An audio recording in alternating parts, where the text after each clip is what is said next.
Ay! 204! Ay! Oh, hey, how you doing? My name is DoGringo. Does your baseball team look like this when trying to field a fly ball or a popcorn?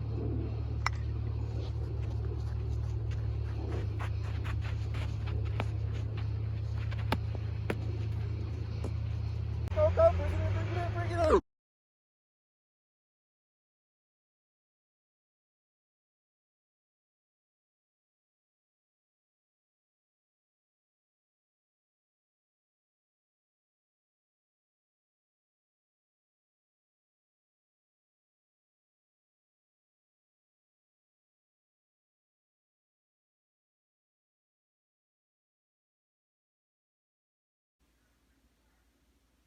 All right, let's talk about fly ball and pop-up communication.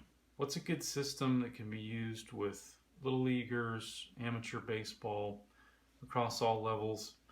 And maybe we'll even talk a little bit about, toward the end, whether or not this system would fully be MLB worthy, or if there's certain aspects of it that couldn't be used at such a high professional level. To give an overview, we're going to talk about how the ranking of each position in relation to one another is important, and how that affects how communication goes, because communication has to go very quickly, obviously, in an instant, and everything has to be understood between fielders immediately. We're going to talk about how to call for the ball. We're going to talk about an aspect of this that many amateurs and little leaguers, some even professional probably, are not doing. This is probably what revolutionized outfield and infield pop-up and fly ball communication for me, understanding the confirmation aspect. And I heard this confirmed by major league players after we had implemented this in our group. We're going to talk about how to change your call mid-play and cat got your tongue scenarios. This is something that has to be discussed. For people that don't think any of this is necessary, and you know, your parent that just yells from the bleachers, communicate out there, call for it. You know, it's just not that simple. So we'll talk about that a little bit. So first of all, know your rank. What are the rankings? I'm a little bit limited on the magnets I had, but the colors and sizes do make some sense. The larger magnets are for the most important and highest ranking positions on the field. That doesn't apply though here to pitcher and catcher. These guys are the lowest ranking. I gave them a couple pinkies here. No offense, apologize for the sexism. Lowest ranks. So basically we're looking at the two highest ranks are bluish, colder colors. We get a little warmer here. These are the same, neutral, kind of neutral slash cold-ish. And then this is a little less cold than his higher ranking shortstop. And then we have these two guys that are warmer and they are lower ranking. However, this guy is higher ranking than this guy. So what does this all mean? Top rank, middle rank, lowest rank. Within the outfield, top rank, second rank, equal. Within the infield, top rank, second rank, third rank, fourth rank. Oftentimes, especially in amateur baseball, this guy is maybe not as mobile, has a good glove. He's also wearing a strange mitt sometimes, first baseman's glove. Anyways, this is just oftentimes a better athlete. So since it comes down to these guys being fairly equal, we go ahead and favor the third baseman over the first baseman in rank and priority for taking a pop-up. Again, this is the captain of the infield, but these guys are both middle infielders, usually good athletes, quick, so they both outrank our corner guys. And then pitcher and catcher, you know, depending on what type of group you have, you can decide what's better as far as relational rank between these two. They're always going to be beneath everyone else, but consider these factors when you're trying to decide who should rank higher, the pitcher or the catcher. Number one, the pitcher may be a pitcher that uses a very small glove. A lot of pitchers like to have just a really small glove so nothing's getting in their way during their delivery. Take that into account. Catchers, if they haven't practiced a lot of how to manage pop-ups, how to field a pop-up, then you probably don't want to prioritize your catcher. A good catcher knows that when there's a ball that goes up in the air, he turns around and faces the backstop. Because of the Magnus effect on the ball and the way that it spins, it's going to come back toward the outfield, I guess you would say, toward second base as the pop-up returns toward the ground. So if this guy's not experienced with that, he's going to drop a lot of pop-ups, so you might prioritize the pitcher in that case. Okay, so why is knowing your rank so important when it comes to this? That's a good segue into the call for it. So let's come up with a scenario. Deep fly ball to left center field. Deep in the park. Everybody else is out of the play. And it's down to these two guys. It's right in between them. They're both calling for it. How do they call for it? In this system, we have two ways of calling for the ball. You can either say, "I got it," and you can repeat that if you want to. "I got it, I got it." Or you can say, "Ball, ball." You may have been raised one way, it's ingrained. Either one of those two works. They're concise. They're words that are very clearly spoken. They could be spoken with a lot of aggression and volume. Don't just leave it to where you can say whatever you want. Me, or saying your name or whatever it is. If you get too convoluted, again, we've got a split second. There's no time for any misunderstandings. Some teams might even decide that they want to consolidate, calling for the ball down to just one way. I'm okay with two ways.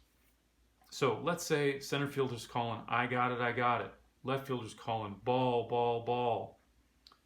Well, they're both wanting the ball. Who gets it? Immediately, their brains turn to the rank that they're familiar with. He submits to the top-ranking outfielder. So, he gives confirmation. What's confirmation? He changes his call, which we're getting into this point now as well, changing your call. He changes his call from ball, ball, ball to you.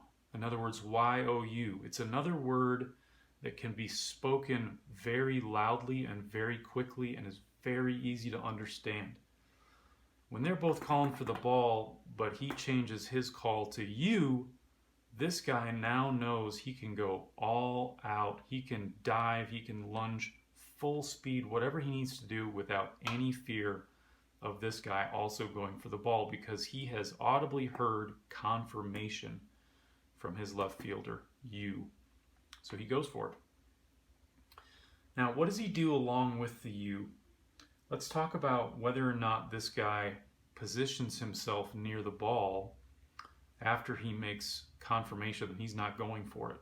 Some would argue, and it's going to depend on your experience level and probably your level of play, some would argue that this guy, even though he's not going to get the ball, should linger around the ball, just in case this fly ball goes off the end of this guy's glove, and here he is to scoop that thing up just before it hits the ground. How often does that happen? Out of 1,000 plays, how many times is there potential and the possibility of a ball to go off the end of a guy's glove and yet another fielder be able to pick it up, have it bounce in just such a way that he can still make the catch before it hits the ground? It's extremely rare. So as you decide whether or not you want the subsidiary fielder to linger or to peel off, consider a couple factors. Analyze your risk reward. Don't just go into it because someone has taught you this guy should linger. Is it worth the footsteps he's going to hear? Is there any potential for this guy to pull up a little bit or to not give it his all because he sees something out of the corner of his eye? Maybe this guy's linger is a little bit in my path and now I'm concerned and I don't make the catch because I'm worried about colliding.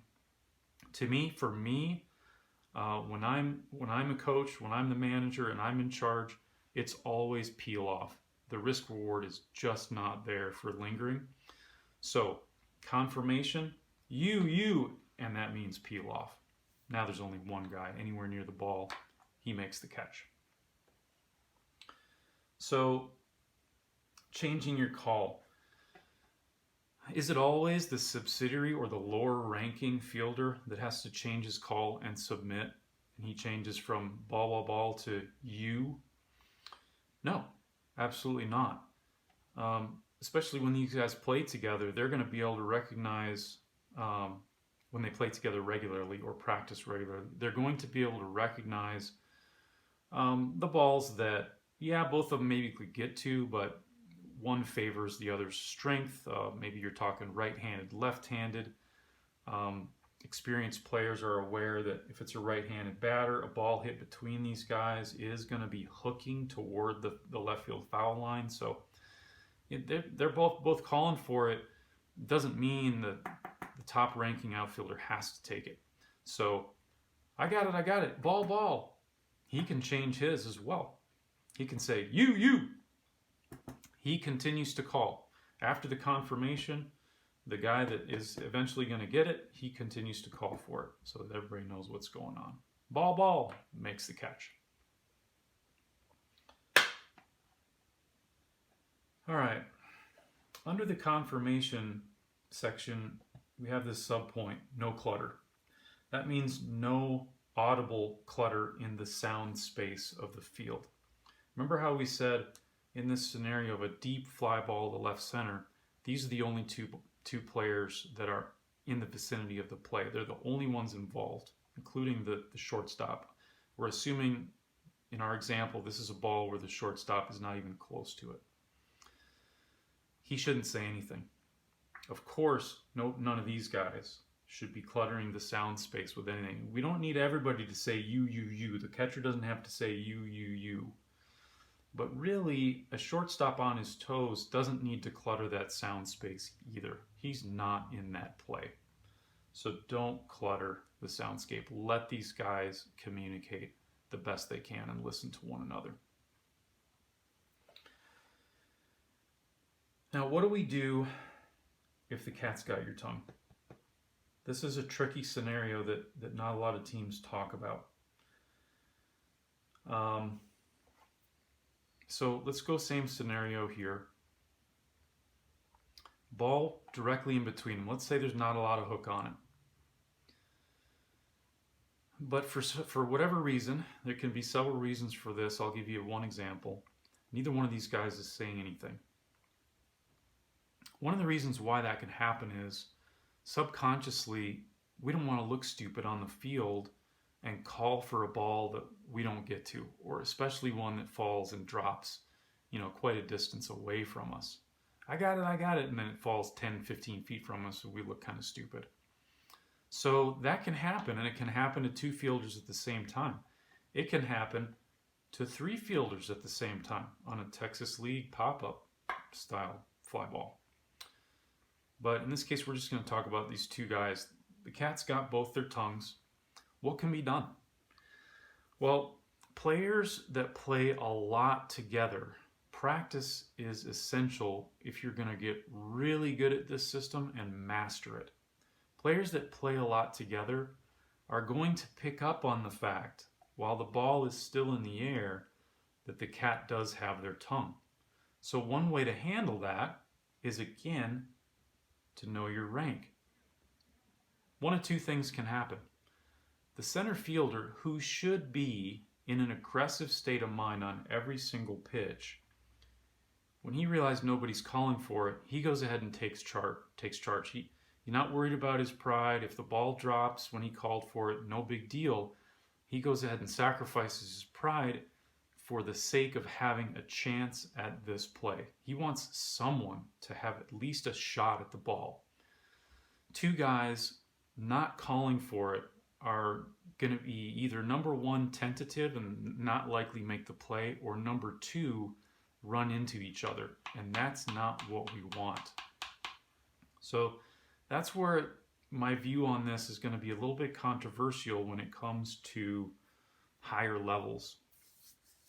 Amateur baseball, guys that are not getting paid to play, they work outside of this game. The game's a hobby. Their focus may be on safety first, and it's not controversial for them to say, you know what, it's very high priority for us to not collide. You start getting in Major League Baseball and you have to have a discussion, is this Major League worthy? To where my policy is, if you have two guys where the cat's got their tongue and nobody's on their toes enough to say, you know what, I know my rank, I'm going to call for this. Or I know my rank, I'm lesser, and so I'm going to say you, giving this guy an opportunity to say, I got it, and go all out for it. If nothing like that happens, and the cat continues to have their tongues, for my teams, safety's number one. We let the ball drop. That's an absolute last resort. So, don't say, what a sissy move, let's make the play so quickly. It's a last resort. So what are our other options again? Cat's got their tongue. They realize the cat's got their tongue and somebody takes charge. He either says you, which means he can say I got it, or he says I got it, which means he can say you. Now you have somebody that can go all out for the ball. The other way to handle it, nobody's talking. Still nobody's talking. Okay, we know our policy as a team, like in the case of my teams, ultimately, if nobody says anything, we have to let the ball drop. So what's the last thing we can do? We can take our eye off the ball and we can look at each other. And sometimes when that happens, we realize, you know what? This ball is not exactly in between us.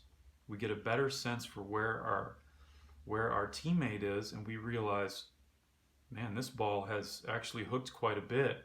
It's clearly closer to my teammate. I start saying you, he says I got it, and he goes for it. So there's a lot that can happen. That gets better and better and quicker communicatively the more these guys practice together. So the more they practice together, the less the let the ball drop scenario is going to occur. But knowing they have that in their back pocket is important for safety. Now, is that MLB worthy? Again, it's controversial, but I think that it is. If you think about how the Minnesota Twins have handled Byron Buxton through the years, he loves to play center field. He consistently has injured himself loving to play center field. And so even though it's the big leagues and people talk about, how important games are, even though it's just a game, it's the World Series, we're trying to win, go all out, and there's a lot of machismo that goes into that, and pride and ego. But really, even at a major league level, Byron Buxton's an asset. He's an asset that's paid for by ownership. He's an asset that has a long-term contract that's guaranteed. It's not even in the financial interests for him to be all ego and put one play above his health and his career.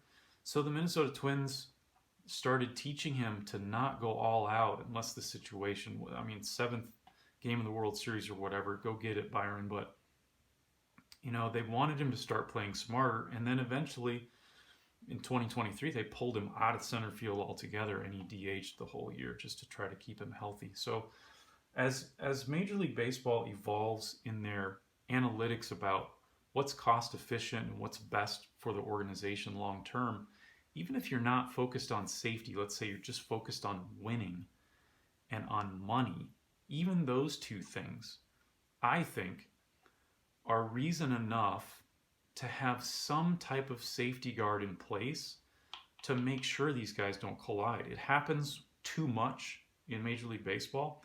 And for Byron, a lot of the training was, hey, don't run into a wall. But in this case, we're talking about collisions. Now you're talking about two players on the injured list.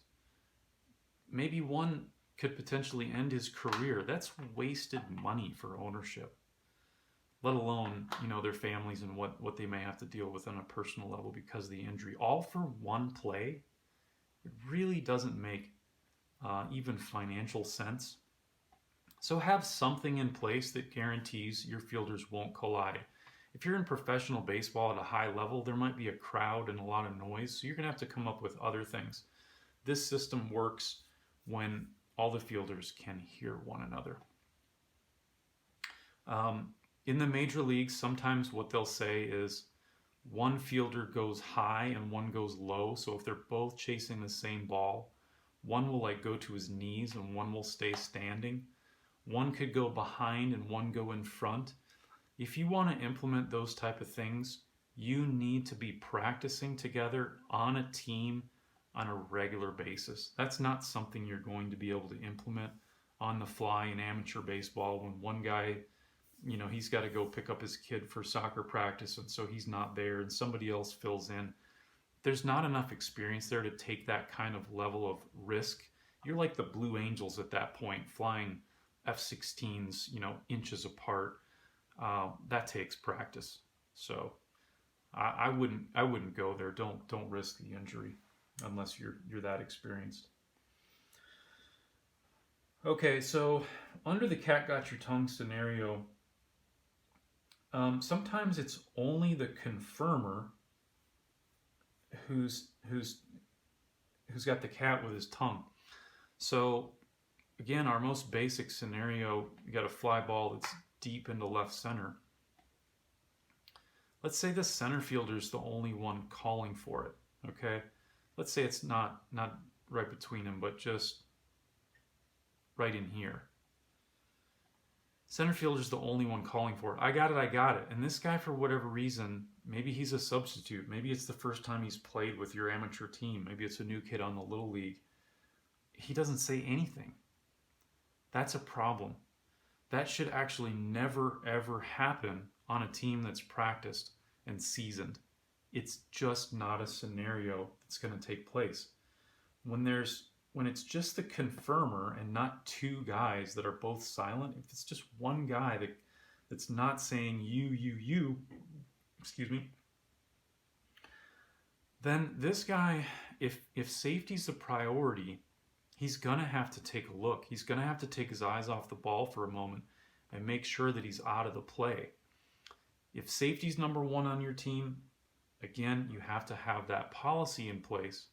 Because if he's silently going for the ball and he's saying, I got it, and he just assumes that he can go all out, then we're defeating the purpose of the confirmation. The confirmation is everything. So if a new inexperienced guy isn't complying with the confirmation, he really doesn't qualify to be on the field. So that mistake should never take place. All new fielders should be trained and practiced in the confirmation before they're ever put into a game situation where the adrenaline's pumping and you end up hurting somebody. Okay, we already talked about the scenario where everyone involved, cat's got your tongue. Let's just talk about it one more time in a different scenario. So let's say 3, maybe 4 guys involved. Let's say third baseman was playing way off the line for a left-handed batter. Shortstop was here. Just the scenario, we'll put 4 guys on the play in the vicinity. No one else should do what? They shouldn't say anything. Keep the sound space clear of clutter. That's all these folks would be. These 4 are on the play. Cat's got their tongue. Every single one of them, all 4 of them can't speak because none of them are sure if they can get to it. Immediately, unsure infielders who are always lower in rank than outfielders, unsure infielders should say you right off the bat as soon as they realize they can't get there. So, you, they peel off. They don't have to say this guy's name or this guy's name, who they think should get the ball out there. Just say you, and these guys will know they're out of the play. So now it's just down to us. Cat's got their tongue. Well, now they can fall into the options we talked about before. They can take a look at each other and realize this guy's further away. I got it. You. Or if, worse comes to worse, They can let the ball drop. But before that would happen, hopefully maybe the higher ranking guy, if it's right in between and nobody's saying anything, would say, I got it, and then he can say you and peel off. He can go all out and die for it. So that pretty much covers the general principles. I'll just give you one or two more examples. So let's say we have a pop-up to the right side of the infield. This is a real life scenario that we had on an amateur baseball team one time, and it ended up in a broken bone between these two players. So what should happen here? Well, there's different things that could be happening. What if they're both calling for it? Pitcher's in an aggressive frame of mind. He just threw a nasty slider and got a pop-up out of it. So he's pumped. He's calling for it. I got it. I got it. First baseman's like, dude, your glove is like 5 inches long. It's for a sixth grader.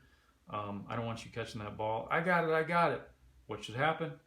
He realizes he's lower rank. You! Peels off, makes the catch. No reason whatsoever for a collision to take place there. Okay, another scenario. This was my biggest collision ever in baseball, and this is what inspired this whole thing. Fly ball, high fly ball into foul territory, heading right there. We had no communication code other than your typical, which is what some people will claim is all that's needed.